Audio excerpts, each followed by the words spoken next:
Yan, share ko lang sa inyo mga kaibigan, lalo sa mga nagdi-DIY. Hindi po lahat ng preno sa likod ay yung natatanggal ang brake drum. Ang hindi mo tinatanggal yung nut na to. So may mga nagdi-DIY, ito po, kaya yung may yupi, naglalak po yan dyan sa may hukay. Para hindi siya lumuwag mag-isa. Pag yan ay nahigpitan nyo na, papaluin ho yan dyan.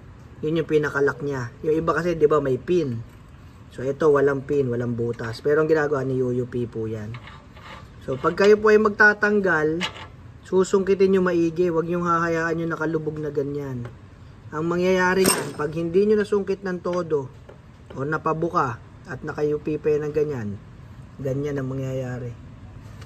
Sira ang thread. Kahit anong higpit mo ngayon dyan, o ayan, tumatagos na siya, o. Yan.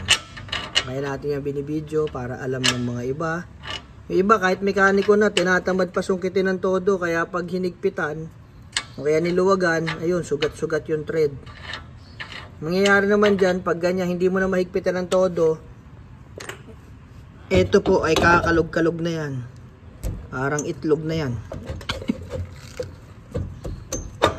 Yan. Kaya ganyan-ganyan yan, kakalog-kalog yan. Okay, di pag yung mags mo gumaganon-ganon, kaya nagkukos ng lagutok. Tsaka minsan yung mga sumasayaw-sayaw yung likod. Kasi parang walang nut na rin ang tumbas niyan, yun. Maatas abante na siya. O, yun lang mga kaibigan. Ang problema pag ganito na at hindi kakayanin sa kikil o kaya palit ng nut, ibababa ho yan isang buo hanggang doon. Pakitanggal nga yung ating ano, pakita natin. Sige. Nangyayari na to sa isang customer natin, dinala sa atin. Loose thread din yung kanya sa Mirage. So ito po, hindi yan natatanggal.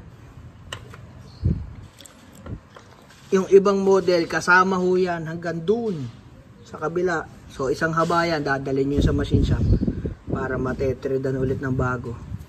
Tapos palit na kayo ng nut. So magastos, di ba? Tsaka matrabaho kasi kakalasin mo yan hanggang kabila.